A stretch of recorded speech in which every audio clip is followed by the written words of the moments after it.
যারা এই মুহূর্তে এরকম চিন্তাধারার মধ্যে দিয়ে যাচ্ছ যে আমার লাইফে কিছু পারপাস রয়েছে যা আমায় করতে হবে, যা আমায় শিখতে হবে, আমি বলবো অবশ্যই তারা মেডিটেশন করো।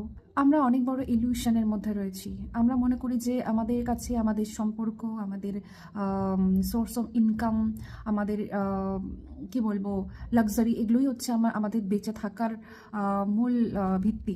ঠিক আছে, কিন্তু কিছু কিছু মানুষের কাছে এগুলো নিছক দরকার ছাড়া কিছুই নয়। যেরকম আমার কাছে মনে হয় যে আমার কাছে একটা সম্পর্ক, আমার কাছে একটা সোর্স অফ ইনকাম, এগুলো শুধুমাত্র আমার লাইফটাকে চালানোর জন্যই যথেষ্ট। এগুলো আমার লাক্সারি নয়।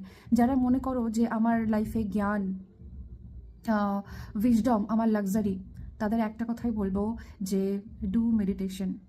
ঠিক আছে, আর অবশ্যই মেডিটেশন করলে কারোর গাইডেন্স নিতে পারো। আর গাইডেন্স ছাড়া কখনোই মেডিটেশন, কখনোই কোনো সাধনা কিন্তু করা সম্ভব নয়। গাইডেন্স দরকার হবেই। স্পিরিচুয়াল পাথে আসতে গেলে গাইডেন্সের ভীষণ দরকার।